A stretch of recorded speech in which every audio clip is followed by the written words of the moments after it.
అత్యుత్తమ ప్లేస్మెంట్స్ తో ఎంఎన్సీ కంపెనీలలో ఉద్యోగమే లక్ష్యమా? ఇంజనీరింగ్ చదవాలనే మీ పిల్లల కలని కేజీ రెడ్డి కాలేజ్ తో నిజం చేసుకోండి.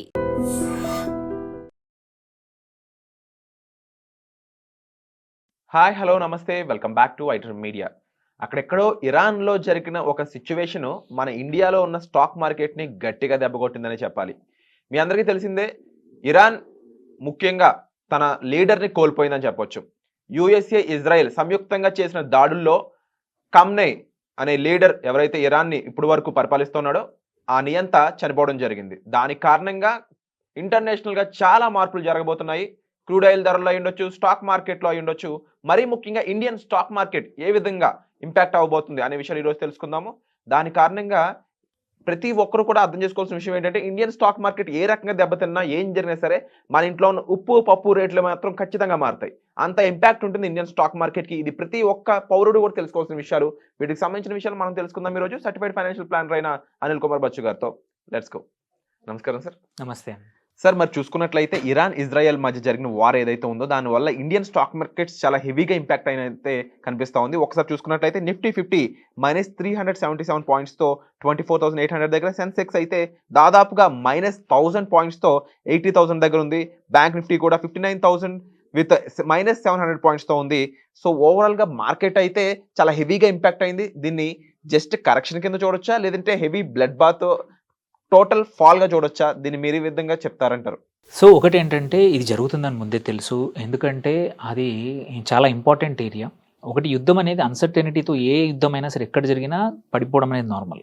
బట్ ఎక్కడైతే జరుగుతూ ఉందో ఆ గల్ఫ్ ఏరియా అనేది నియర్లీ ప్రపంచంలో 20% ఆఫ్ ఎనర్జీ, అది క్రూడ్ ఆయిల్ అయి ఉండొచ్చు, గ్యాస్ అయి ఉండొచ్చు, అక్కడ నుంచి ప్రొడ్యూస్ అవుతుంది ఆ కంట్రీస్ అన్నీ కూడా.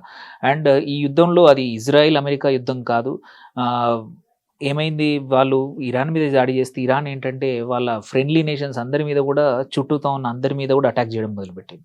సో ఇది ఒక రీజనల్ యుద్ధం అయిపోయింది. ఇంతకుముందు ఏంటంటే ఒకరిద్దరి మధ్యలో యుద్ధం ఉన్నప్పుడే అనిశ్చితి ఎక్కువగా ఉంటుంది. ఇలాంటిది ఒక ఈ రీజన్లో యుద్ధం అయినప్పుడు పక్క ప్రపంచ మార్కెట్లు అన్నీ కూడా మీరు చూసుకుంటే ఈ రియాక్షన్ అనేది ఎక్స్పెక్టెడ్ రియాక్షనే. అండ్ అన్ని మార్కెట్లు మనకన్నా ముందు ఓపెన్ అయిన ఏషియన్ మార్కెట్లు ఓపెన్ అయ్యాయి, అవి కూడా 1 to 2% డౌన్ అయ్యాయి. సో మనది కూడా ఇవాళ చూసుకుంటే 1.25% డౌన్ అయింది. బట్ ఇంపార్టెంట్ ఏంటంటే, నిఫ్టీకి కీలకమైన సైకలాజికల్ ఫిగర్ 25,000. ఆ 25,000 నంబరు ఇన్ని రోజుల నుంచి ఒక నియర్లీ ఒక 2-3 నెలల నుంచి కంఫర్టబుల్గా పైన ఉంది. ఎన్నిసార్లు పైకి వెళ్ళినా మళ్ళీ కిందికి వచ్చినా 25,100 దగ్గర ఆగిపోయిందే తప్ప 25,000ను బ్రీచ్ చేస్తూ 24,000కి రాలా. సో ఇవాళ మాత్రం ఈ యుద్ధ భయాలతో ఒకటి నిఫ్టీ 25,000 ఏదైతే సైకలాజికల్ ఫిగర్ ఉందో అది బ్రేక్ చేసింది. బ్రేక్ చేసి 24,800 దగ్గరకు కూడా వచ్చింది. సేమ్ వే ఇప్పుడు చూడాల్సింది ఏంటంటే, ఈవెన్ సెన్సెక్స్ కూడా 80,000 సైకలాజికల్ ఫిగర్ హిట్ పోయి 79,000కి వస్తుందా చూడాలి. అండ్ బ్యాంక్ నిఫ్టీ కూడా 60,000 అనేది క్వైట్ ఫ్యూ డేస్ నుంచి, నియర్లీ క్వైట్ ఫ్యూ మంత్స్ నుంచి డిఫెండ్ చేస్తూ ఉంది. బట్ అది కూడా 60,000 బ్రేక్ చేసింది. సో ఈ లెక్కన చూస్తే ఏంటంటే, యాక్చువల్లీ మనకు న్యూస్ అంతా బాగా ఉండింది last 2-3 months. Quite few other అర్నింగ్సే అనుకోండి, ప్రభుత్వం చేసిన ఇటు డిఫరెంట్ పాలసీలు చేంజెస్ అనుకోండి, బడ్జెట్ వల్లనే అనుకోండి, ఇవన్నీ కూడా బాగా వెళ్ళాయి. అండ్ మార్కెట్స్ కూడా మంచి పోస్ట్ జిఎస్టీ ఏదైతే జరిగిందో రేషనలైజేషన్, అనుకున్నట్టే రిజల్ట్స్ వచ్చాయి. అనుకున్నట్టే బాగా ఉన్న టైంలో ఈ ములిగే అంటే మార్కెట్స్ కావాలి. యాక్చువల్లీ ఏంటంటే ఒక నియర్లీ 18-19 నెలల తర్వాత మార్కెట్స్ మళ్ళీ కంఫర్టబుల్గా 26,000 దగ్గరికి వెళ్తున్నాయనే టైంలో కొన్ని నెగిటివ్, అండ్ ఇది కూడా ఒక కొత్తగా వచ్చి పడింది యుద్ధం అనేది కూడా.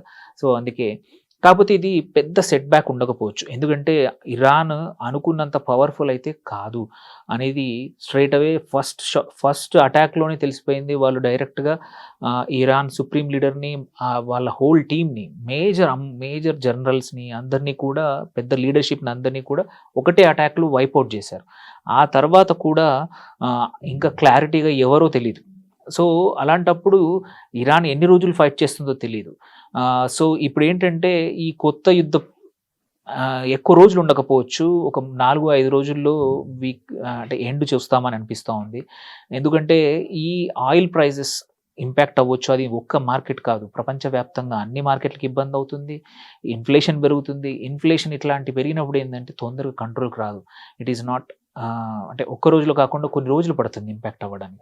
సో అందుకే ప్రభుత్వాలు కూడా ఈ యుద్ధాన్ని ప్రొలాంగ్ చేయాలని చూడవు, ఏదైనా డిసైసివ్ యాక్షన్ చేయాలని చూస్తాయి. So coming back to Indian markets చూసుకుంటే, ఈ ఎఫెక్ట్ అనేది కూడా ప్రాబబ్లీ ఒక వారం 10-15 రోజుల కన్నా ఎక్కువగా ఉండకపోవచ్చు. అంటే మిడిల్ ఈస్టర్న్ ఏషియా ఏదైతే అంటూ సో ఉంటామో యా వాటి మీద బాంబింగ్ జరిగింది. ఓవర్ నైట్ మీరు చూసిన ఏదైతే క్రూడ్ ఫ్యూచర్స్ ప్రైస్ ఉమ్, చూసినా కానీ నిన్న మొన్న అంటే నిన్న మొన్న అనుకున్నంత పెరిగినా మళ్ళీ ఇప్పుడు మార్కెట్స్ ఓపెన్ అవ్వగానే ప్రపంచవ్యాప్తంగా కొంచెం కంట్రోల్లోకి వచ్చాయి ప్రైజెస్. అంటే ఏ రీజన్స్ మీద కంట్రోల్లోకి వస్తాయి? సో మీరు చూస్తే నేను 8-9% పెరిగాయి ఏది మన crude.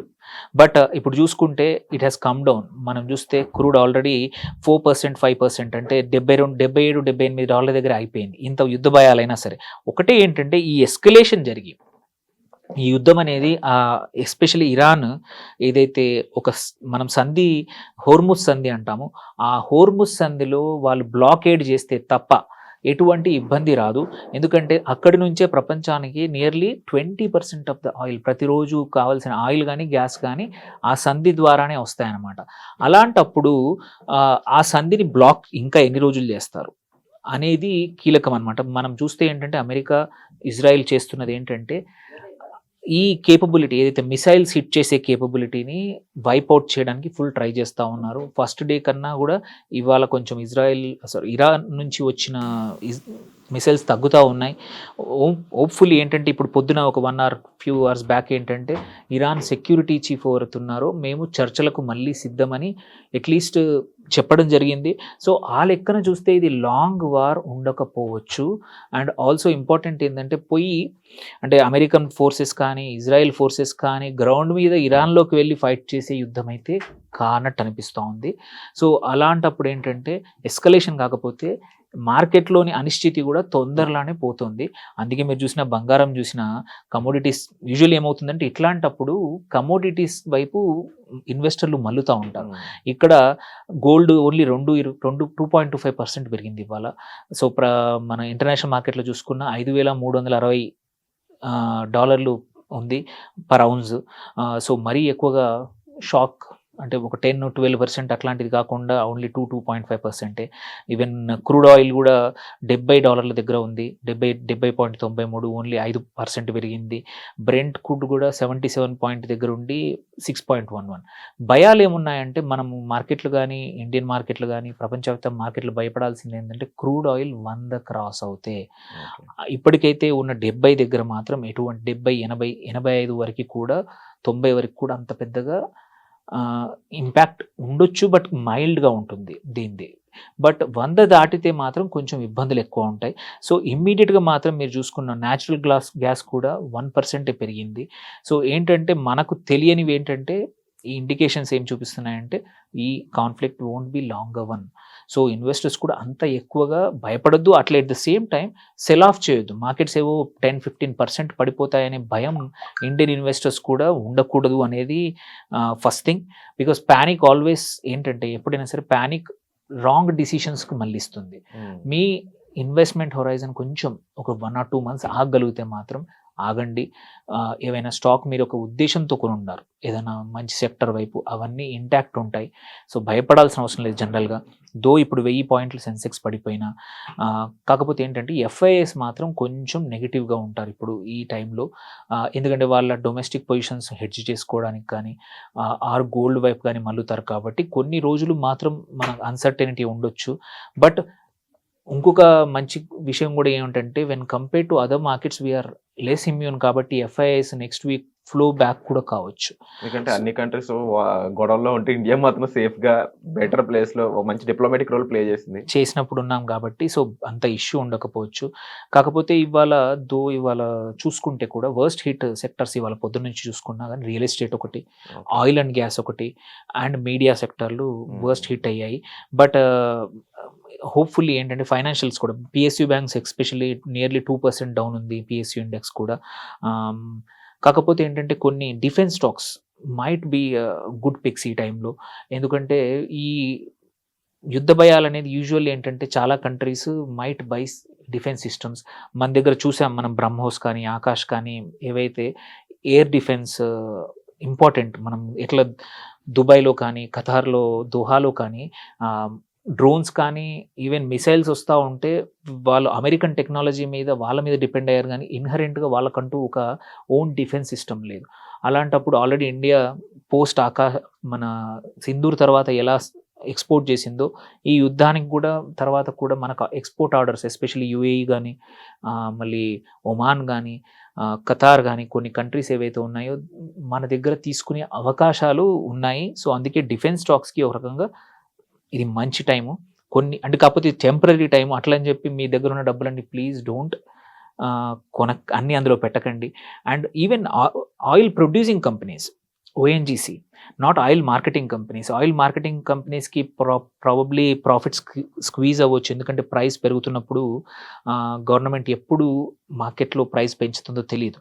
But whereas oil processing, oil exploration companies ఉన్నాయో వాటికి మంచి టైం. అందుకే ఓఎన్జీసీకి might be a good candidate now.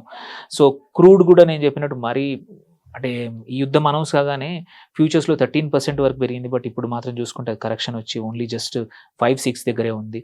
So until 85-90 దగ్గర వచ్చేంత వరకు భయపడాల్సిన అంత పెద్దగా భయపడొద్దు, ఎందుకంటే ఇప్పటికైతే ఎటువంటి ఇబ్బంది లేదు.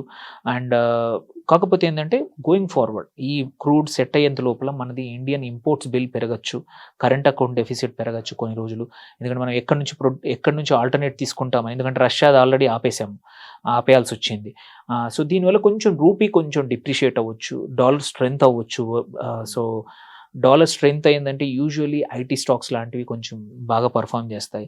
సో కొన్ని సెక్టార్స్ ఇప్పుడు ఏంటంటే ఐటీ ఆల్రెడీ కరెక్షన్లో ఉండింది కాబట్టి దట్ ఈస్ వన్ సెక్టర్. ఎవరికైనా షార్ట్ టర్మ్లో డబ్బులు ఇన్వెస్ట్ చేయాలి అంటే ఐటీ ఒకటి, డిఫెన్స్ ఒకటి, అండ్ ఆయిల్ ఎక్స్ప్లోరేషన్ కంపెనీలు, కొన్ని ఫైనాన్షియల్ సెగ్మెంట్స్ ఏవైతే డొమెస్టిక్గా ఎఫెక్ట్ ఉన్నాయి వాటిలో చూడొచ్చు.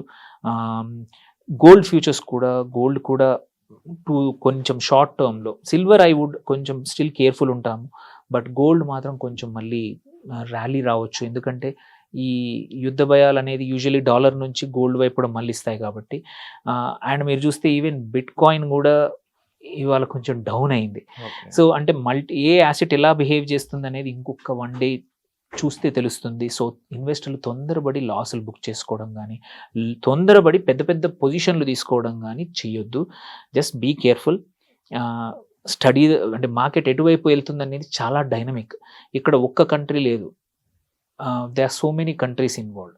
సో ఇలాంటప్పుడు ఏంటంటే కాషియస్గా ఉండడం మంచిది. అంటే ఆది నిష్ఠూర్కం ఇస్ బెటర్ దాన్ అంతే నిష్ఠూర్కం అన్నట్టు కొంచెం కొన్ని రోజులు ఆగితే తప్పులేదు, ఆగి పొజిషన్స్ తీసుకోండి. కానీ ఏదో అంటే ప్రెడిక్షన్స్ అటువైపు వెళ్తాయి ఇటువైపు వెళ్తాయి అని పెద్ద పొజిషన్స్ తీసుకొని తర్వాత ఆపోజిట్ జరిగితే తర్వాత ఇబ్బందులకు గురవుతాం. ఈ few days is wait and watch for investors అండి. సో ఓవరాల్గా చెప్పాలి అంటే ఇరాన్ వల్ల ఆ యుద్ధం వల్ల మనకి అంత నష్టం అయితే ఏం కలగలేదు, జరగబోయే ఛాన్స్ కూడా లేదైతే అనిల్ కుమార్ బోస్ గారు చెప్తా ఉన్నారు. దీనికి ముఖ్యంగా మన డిప్లొమాటిక్ రోల్ అనేది మేజర్గా చెప్పుకున్నట్లే, దాంతోపాటుగా కొంచెం అనిస్థితి అంటే చిన్న చిన్న డిస్టర్బెన్సెస్ ఉన్నప్పటికీ మార్కెట్లో అయి ఉండొచ్చు, క్రూడ్ ఆయిల్ ధరల్లో అయి ఉండొచ్చు, కొన్ని స్టాక్స్లో అయి ఉండొచ్చు. ఈ టైంలో కాస్త ఆచితూచి అడిగేయడం అనేది ఇంపార్టెంట్ అండి. సో దానికి సంబంధించి ప్రొఫెషనల్ హెల్ప్ అనేది చాలా రిక్వైర్మెంట్ అనమాట. ఎందుకంటే ఇలాంటి టైంలో కాస్త మనం ఆల్రెడీ మంచిగా ఇన్వెస్ట్ చేసిన స్టాక్స్ని అమ్ముకోవడం అయి ఉండొచ్చు, లేదంటే వదిలొచ్చేయడం అయి ఉండొచ్చు. ఇలాంటివి చేయడం వల్ల ఫ్యూచర్లో మరి నష్టపోయే అవకాశం ఎక్కువ ఉంటుంది కాబట్టి జాగ్రత్త పడడం అనేది చాలా ఇంపార్టెంట్. సో దానికి సంబంధించి ప్రొఫెషనల్ హెల్ప్ కావాలనుకున్నట్లయితే మీరు సార్ని సంప్రదించవచ్చు.